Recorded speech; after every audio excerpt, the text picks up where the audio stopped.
Assalamualaikum warahmatullahi wabarakatuh. Perkenalkan, saya Alex Taufikur Rahman Zain, SSIMT. Saya dosen program studi mesin otomotif, jurusan teknik Politeknik Negeri Jember. Kualifikasi saya adalah teknik fisika dengan bidang keahlian adalah instrumentasi dan sistem kendali. Adapun beberapa mata kuliah yang pernah saya ampu selama menjadi dosen di program studi mesin otomotif sejak tahun 2019, yakni fisika teknik, pengukuran teknik, menggambar teknik, mekanika teknik, listrik dan elektronika kendaraan, teknologi kendaraan bermotor, teknologi kendaraan listrik, teknologi baterai, motor dan sistem kendali kendaraan listrik, serta inverter AC/DC. Pada video kali ini, secara khusus saya akan membahas terkait dengan perkuliahan teknologi kendaraan listrik. Mata kuliah ini diampu oleh 2 orang dosen dengan bobot SKS, yakni 20, yaitu 2 SKS perkuliahan teori di dalam kelas. Perkuliahan akan dilakukan sebanyak 14 pertemuan, termasuk di dalamnya meliputi kegiatan pembelajaran, tugas mandiri atau kuis, dan tugas terstruktur atau kelompok, serta ditambah 2 pertemuan untuk ujian tengah semester dan ujian akhir semester. Berikutnya deskripsi mata kuliah teknologi kendaraan listrik. Pada mata kuliah ini, mahasiswa mempelajari dasar-dasar teknologi yang ada pada kendaraan listrik, meliputi jenis dan mekanisme sistem penggerak, mekanisme regenerative braking system, perkembangan teknologi baterai disertai dengan BMS, yaitu Battery Management System, rangkaian inverter DC to AC, serta rangkaian elektronika pendukung lainnya, sistem keamanan dan aksesoris kendaraan listrik, prosedur perawatan dan perbaikan kendaraan listrik, serta teknologi stasiun pengisian dan sarana penunjang lainnya. Sedangkan kemampuan yang diharapkan setelah mahasiswa menempuh mata kuliah ini, yaitu mahasiswa mampu mengemukakan dan mengidentifikasi jenis dan mekanisme sistem penggerak pada kendaraan listrik, mahasiswa mampu mengemukakan dan mengidentifikasi konsep dasar dan mekanisme regenerative braking system pada kendaraan listrik, mahasiswa mampu memahami dan mengemukakan dengan benar konsep dasar teknologi baterai dan mekanisme kerja battery management system pada kendaraan listrik, mahasiswa mampu mengemukakan dan menguraikan konsep dasar dan mekanisme rangkaian inverter dan elektronika pendukung. Mahasiswa mampu mengemukakan dan menguraikan konsep dasar dan mekanisme sistem keamanan dan aksesoris pada kendaraan listrik. Mahasiswa mampu menguraikan dengan benar prosedur perawatan dan perbaikan pada kendaraan listrik, serta mahasiswa mampu menguraikan dengan benar konsep dasar dan mekanisme stasiun pengisian daya serta sarana penunjang lainnya pada kendaraan listrik. Selanjutnya akan saya jelaskan terkait dengan teknik perkuliahan pada mata kuliah teknologi kendaraan listrik menggunakan metode DIA, yaitu Delivery, Interaction, dan Assessment. Delivery merupakan metode penyampaian materi perkuliahan ke mahasiswa. Karena mata kuliah ini adalah perkuliahan teori, maka metode penyampaian materinya yang dapat dilakukan adalah sebagai berikut. Yang pertama, penyampaian materi secara textbook, baik secara konvensional atau dengan metode ceramah maupun tanya jawab.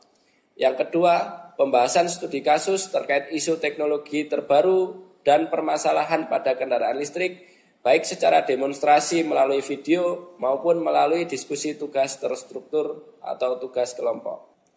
Sedangkan mode pembelajarannya adalah dengan sistem blended learning, yakni perkuliahan secara luring atau mode sinkron, serta pengerjaan dan pengumpulan tugas atau evaluasi dilakukan secara daring, yakni asinkron. Yang kedua adalah interaction. Interaction adalah metode interaksi antara dosen dan mahasiswa dalam melakukan perkuliahan. Pada mata kuliah ini, interaksi yang dapat dilakukan yakni dalam perkuliahan, saya selalu menyampaikan materi secara terbuka, yakni mahasiswa diberi kesempatan untuk bertanya dan memberikan tanggapan atau pendapat terkait isu teknologi terkini, serta menjawab pertanyaan dari saya secara langsung agar perkuliahan dapat berjalan secara 2 arah. Yang kedua, melalui WhatsApp Group. WhatsApp Group digunakan untuk media informasi terkait penyampaian topik materi pada pertemuan berikutnya, serta evaluasi dari materi pertemuan sebelumnya di luar jam perkuliahan. Yang ketiga, yakni dengan Google Drive maupun Google Form. Ini digunakan untuk pengumpulan dan pengerjaan tugas, baik tugas mandiri maupun tugas terstruktur ataupun tugas kelompok. Berikutnya adalah assessment. Assessment adalah cara dosen memberikan penilaian kepada mahasiswa terkait perkuliahan yang sedang dilaksanakan. Sistem penilaian pada perkuliahan yang saya ampu selalu saya sampaikan pada awal pertemuan, yakni pada saat kontrak kuliah, supaya mahasiswa mengetahui dari kegiatan apa saja nilai didapatkan dan pembagian bobotnya.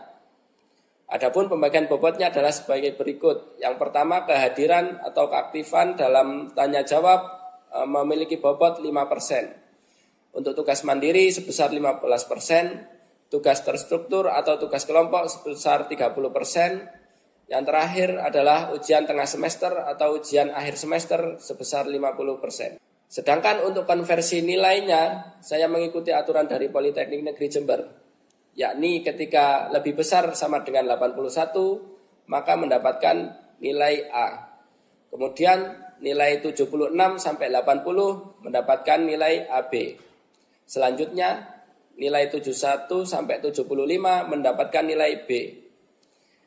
Selanjutnya nilai 66 sampai 70 mendapatkan skor BC, 56 sampai 65 mendapatkan skor C, 46 sampai 55 mendapatkan skor D, dan kurang dari sama dengan 45 mendapatkan skor E. Adapun media pembelajaran yang saya gunakan pada perkuliahan ini meliputi buku ajar, PowerPoint materi dari dosen, video pembelajaran dari YouTube, serta beberapa jurnal penelitian yang sesuai. Berikut merupakan cuplikan video perkuliahan saya pada mata kuliah Teknologi Kendaraan Listrik. Selamat menyimak. Assalamualaikum warahmatullahi wabarakatuh. Waalaikumsalam warahmatullahi wabarakatuh. Selamat siang, salam sejahtera untuk kita semua. Di sini saya akan menyampaikan perkuliahan terkait dengan teknologi kendaraan listrik. Untuk pertemuan pertama akan saya sampaikan terkait dengan kontrak perkuliahan. Ya. Untuk teknologi kendaraan listrik 2 SKS, yang mana dua-duanya adalah teori. Jadi tidak ada praktikum, perkuliahannya full teori di dalam kelas. Untuk pengampu mata kuliahnya ada 2 dosen. Yang pertama saya, Alex Taufikur Rahman Zain. Kemudian yang kedua adalah Bapak Insinyur Dwi Joko Suranto MT. Yang bertindak selaku koordinator mata kuliah adalah saya.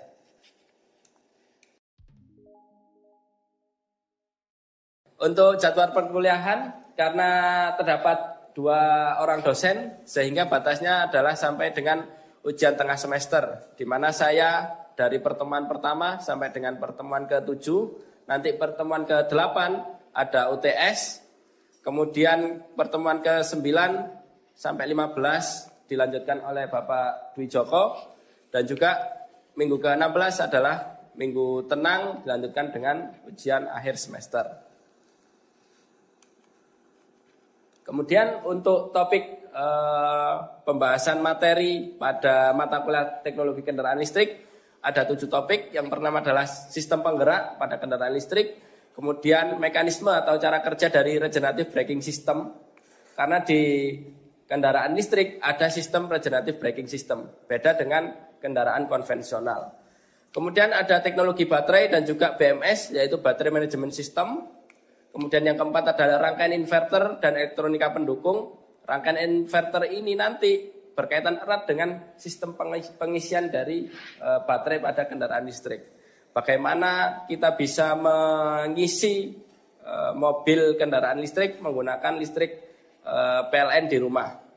Kemudian ada sistem keamanan dan aksesoris. Ini terkait dengan sistem keamanan pada kendaraan listrik, meliputi sistem keamanan baterainya, sistem keamanan kendaraannya secara keseluruhan, dan lain sebagainya. Kemudian perawatan dan perbaikan, ini tentunya terdapat perbedaan antara kendaraan konvensional dan juga kendaraan listrik, sehingga perlu dipelajari sistem perawatan dan perbaikannya. Berikutnya adalah terkait dengan stasiun pengisian daya dan sarana penunjang. Sudah banyak dijumpai, mungkin di beberapa rest area di jalan tol sudah ada stasiun pengisiannya. Kalau di Jember sendiri mungkin sudah ada di PLN, dan juga karena sudah ada pabrikan yang masuk ya terkait dengan kendaraan listrik di Jember. Jadi di pabrikan tersebut sudah ada stasiun pengisiannya. Nah, terkait dengan sistem perkuliahan, ada belajar mandiri. Dosen mengunggah atau mengirimkan materi perkuliahan ke perwakilan mahasiswa atau melalui WA Group. Kemudian mahasiswa mempelajari terlebih dahulu materi yang akan disampaikan. Sehingga ketika perkuliahan dimulai, sudah ada terkait dengan materi yang sudah dibaca atau dipelajari oleh mahasiswa. Kemudian belajar bersama ini terkait dengan perkuliahan di dalam kelas.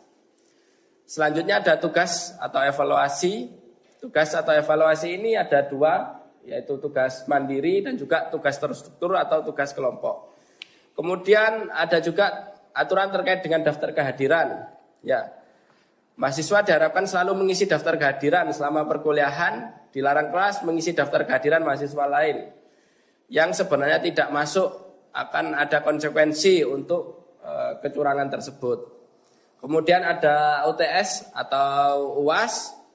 UTS atau UAS memiliki porsi nilai paling besar dibandingkan dengan kegiatan lainnya. Kemudian sesuai dengan aturan yang ada di Politeknik Negeri Jember, bahwasanya mahasiswa yang diperkenankan untuk ikut UTS atau UAS adalah mahasiswa yang kehadirannya lebih besar sama dengan 80%. Jadi kalau dikonversikan kurang lebih Anda tidak boleh alfa atau masuk tanpa izin lebih dari 2 pertemuan. Atau konsekuensinya Anda tidak boleh mengikuti ujian. Seperti itu. Adapun referensi yang digunakan pada mata kuliah ini, yang pertama dari Subekti, yaitu peluang dan tantangan pengembangan mobil listrik nasional. Kemudian yang kedua adalah Nikowitz, Advanced Hybrid and Electric Vehicle System Optimization and Vehicle Integration. Kemudian dari yang ketiga dari SING, yaitu Handbook of Electrical Vehicle Charging Infrastructure Implementation. Nah, untuk penyampaian materi ada 3 sumber. Yang pertama dari dosen, kemudian dari mahasiswa, dari sumber lain. Jadi di perkuliahan saya tidak menutup kemungkinan atau tidak menutup diri untuk menerima informasi dari mahasiswa. Siapa tahu ada teknologi terbaru yang terlewatkan oleh saya yang belum saya sampaikan, kemudian Anda mengetahuinya, bisa Anda sampaikan. Selama penyampaiannya dengan baik dan benar. Seperti itu ya. Nah, ini untuk porsi atau bobot penilaiannya. Yang pertama adalah kehadiran atau keaktifan. Ini keaktifan terkait di dalam kelas. Ya, terkait tanya jawab, kemudian memberikan feedback, memberikan tanggapan dan lain sebagainya. Memiliki bobot 10%, kemudian tugas mandiri 15%, tugas terstruktur.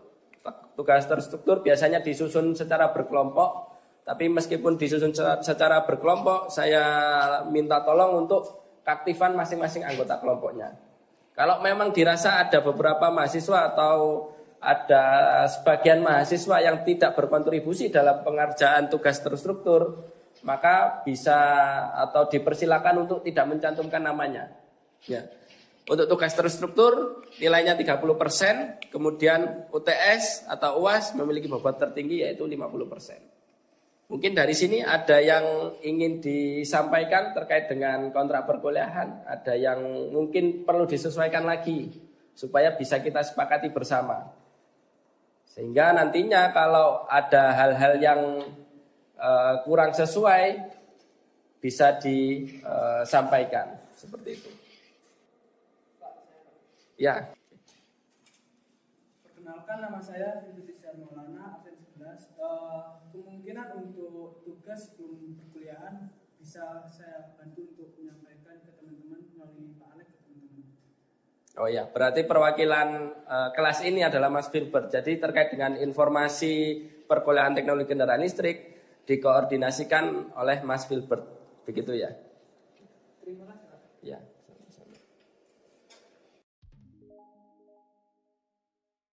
Untuk pertemuan pertama kita akan membahas terkait dengan jenis-jenis kendaraan listrik. Ada apa saja sih di kendaraan listrik? Apakah cuma kendaraan yang sudah kita jumpai di jalanan itu saja?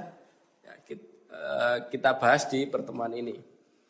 Nah, sebenarnya ada 4 jenis atau 4 tipe dari kendaraan listrik. Yang pertama adalah battery electric vehicle. Kemudian ada hybrid electric vehicle serta plug-in hybrid electric vehicle. Kemudian yang terakhir adalah fuel cell electric vehicle. Nah, masing-masing dari keempat ini memiliki mekanisme tersendiri, mekanisme yang berbeda-beda, sehingga dapat dikelompokkan menjadi 4 ini. Pertama adalah terkait dengan baterai electric vehicle. Ada yang sudah sempat mempelajari atau sudah sempat mengetahui informasinya. Apa sih sebenarnya baterai electric vehicle itu? Silakan. Belum ada? Oke, saya sampaikan ya terkait dengan baterai electric vehicle. Nah, baterai electric vehicle adalah kendaraan listrik yang di dalamnya murni menggunakan baterai, murni menggunakan sumber energi listrik. Nah, sumber energi listrik didapatkan dari mana? Didapatkan dari stasiun pengisian. Nah, stasiun pengisian sekarang sudah ada di beberapa titik, di rest area jalan tol misalkan, kemudian di dealer kendaraan listrik, kemudian juga sudah ada chargingnya yang mana bisa digunakan di rumah. Ya. Namun demikian ketika kita ingin mengisi daya atau mengisi sumber energi listrik dari rumah, ada beberapa ketentuan yang harus disiapkan. Yang pertama tentunya adalah daya atau kapasitas listrik di rumah. Jadi misalkan rumah sekarang, misalkan di perumahan saya misalkan, itu kapasitasnya maksimal 900 watt. Nah, untuk 900 watt itu masih belum mumpuni atau belum mencukupi untuk sistem pengisian mobil listrik. Nah, sehingga perlu ditingkatkan lagi. Nah, beberapa referensi menyebutkan bahwasannya kapasitas daya rumah untuk mengisi baterai dari mobil listrik itu minimal sekitar 3000 volt ampere atau 3 kWh. Lebih aman lagi, lebih tinggi supaya apa? Perangkat-perangkat elektronika lain di rumahnya nggak akan terganggu. Kemudian juga semakin tinggi kapasitas daya di rumah yang digunakan untuk pengisian kendaraan atau mobil listrik, maka akan mendukung fitur fast charging. Ya ibarat di HP Anda itu misalkan fitur fast charging itu dapat digunakan ketika arus yang mengalir semakin besar. Jadi untuk mengalirkan arus listrik yang semakin besar diperlukan kapasitas dari sumbernya juga yang semakin besar pula. Berikutnya adalah terkait dengan prinsip kerja dari kendaraan listrik tipe battery electric vehicle. Nah, seperti yang saya jelaskan di slide sebelumnya, bahwasanya di sana tadi ada rangkaian inverter. Tetapi di dalamnya itu nggak hanya inverter, ada rangkaian inverter dan konverter. Nah, mungkin ada yang bisa menjelaskan apa itu inverter, apa itu konverter? Saya, Pak. Ya, silakan. Tapi tentang inverter. Rangkaian inverter itu rangkaian yang merubah arus DC ke arus AC. Oke. Izin menambahi, Pak. Ya. Bagus. Sebelumnya kan inverter itu sama seperti inverter. Cuma konverter kebalikannya inverter. Kalau inverter kan DC ke AC, kalau konverter AC ke DC. Oke, betul ya. Ada yang mau menambahkan lagi mungkin? Cukup. Ya. Ya, jadi itu tadi sudah dijawab oleh temannya bahwasanya benar inverter dan konverter adalah prinsipnya kebalikan. Mana yang mengkonversi dari AC ke DC, mana yang mengkonversi dari DC ke AC. HEV atau HEV yaitu hybrid electric vehicle atau kendaraan listrik tipe hybrid. Nah, mungkin di pasaran ada yang sudah pernah lihat kendaraan hybrid, contohnya apa? Innova Zenix. Corolla Altis, betul. Ada lagi? Dari pabrikan lain mungkin? R3 hybrid. Ya, Suzuki R3 itu juga termasuk dari tipe kendaraan hybrid. Apa sih sebenarnya kendaraan hybrid itu? Ada yang bisa menyampaikan pendapatnya? Saya, ya. Mungkin kendaraan hybrid itu penggabungan antara mesin konvensional sama mesin listrik. Jadi dua-duanya itu saling bekerja sama. Oke, ya, kendaraan hybrid adalah kendaraan yang menggunakan dua sumber energi. Kalau di mobil atau di sepeda motor yang disebut kendaraan hybrid itu antara perpaduan antara sumber energi listrik dan juga bahan bakar. Sehingga dia umumnya menggunakan dua tipe penggerak. Yang pertama menggunakan mesin konvensional menggunakan bahan bakar minyak. Kemudian yang kedua adalah menggunakan motor listrik. Nah, itu yang membutuhkan energi listrik. Oke. Dari konfigurasinya itu dibagi menjadi 3 tipe. Yang pertama adalah kendaraan hybrid tipe seri, yang kedua kendaraan hybrid tipe paralel, yang ketiga adalah kendaraan hybrid tipe seri paralel atau gabungan atau power split, sebutannya seperti itu. Nah, untuk mekanismenya mungkin ada yang bisa menjelaskan. Ini terkait dengan kendaraan hybrid tipe seri. Ya, silakan. Yang motor listrik tipe series dari mesin konvensional itu Pak, lalu ke generator, lalu listriknya mengalir ke baterai melalui inverter Pak.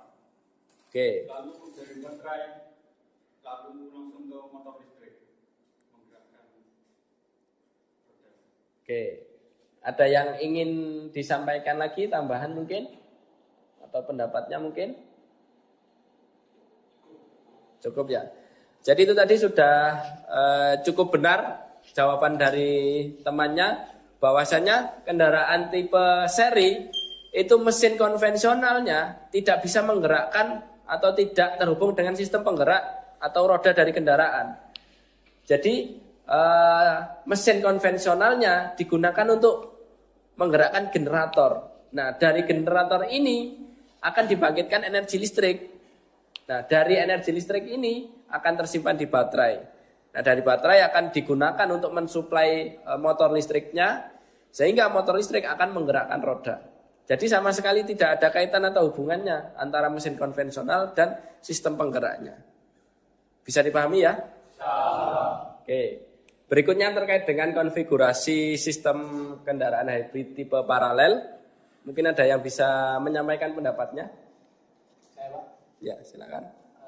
Saya ingin menyampaikan hybrid tipe paralel, yaitu dari motor bensin disalurkan ke transmisi, dan motor bensin itu bisa menggerakkan kendaraan itu sendiri dan juga mentransferkan ke elektrik motor atau generator.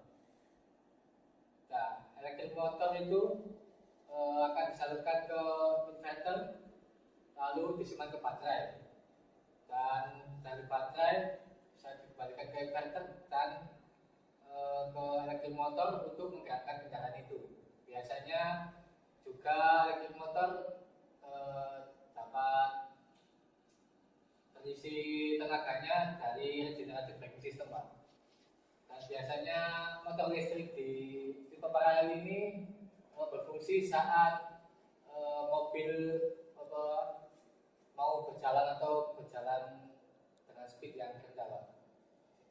Oke, itu tadi sudah cukup lengkap dijelaskan oleh temannya. Memang benar bahwasannya terkait dengan konfigurasi paralel ini sudah ada kaitan atau sudah ada hubungan langsung antara mesin konvensional dan juga sistem penggeraknya. Sehingga beda dengan seri tadi. Kalau seri tadi sistem penggerak mobil atau kendaraan tidak terhubung oleh engine-nya atau mesin konvensionalnya. Itu tadi ya.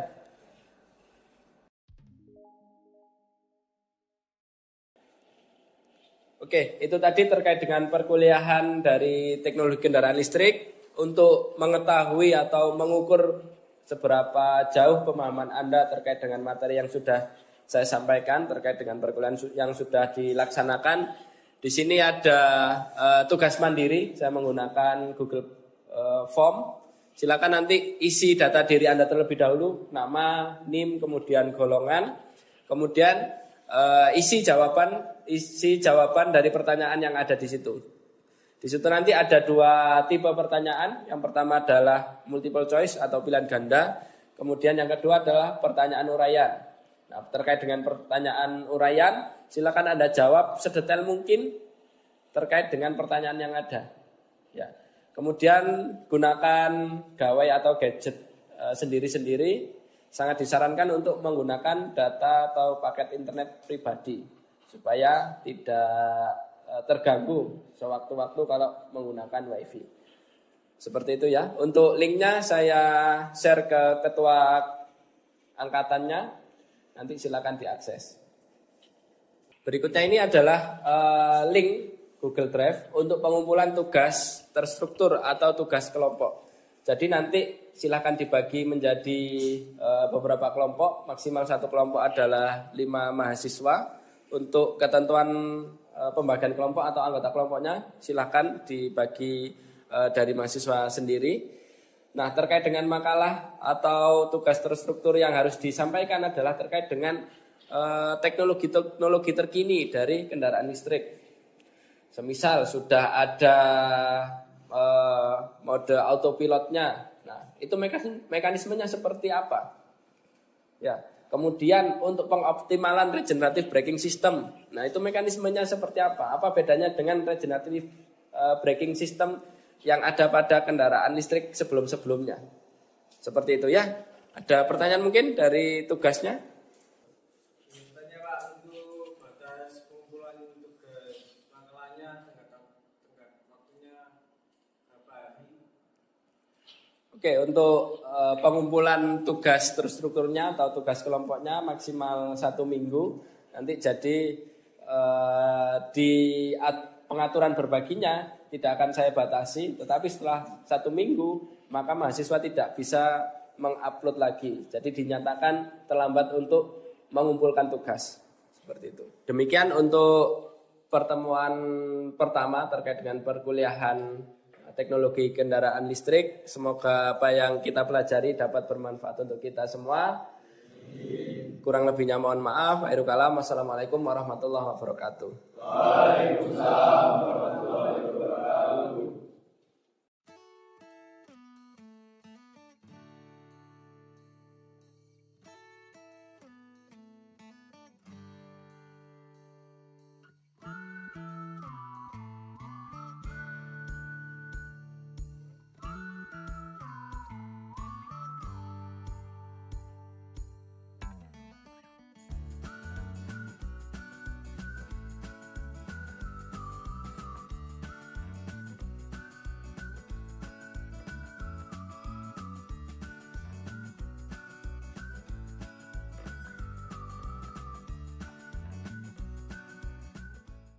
Demikian video penilaian data diri unjuk kinerja Tridharma Perguruan Tinggi bidang pengajaran saya.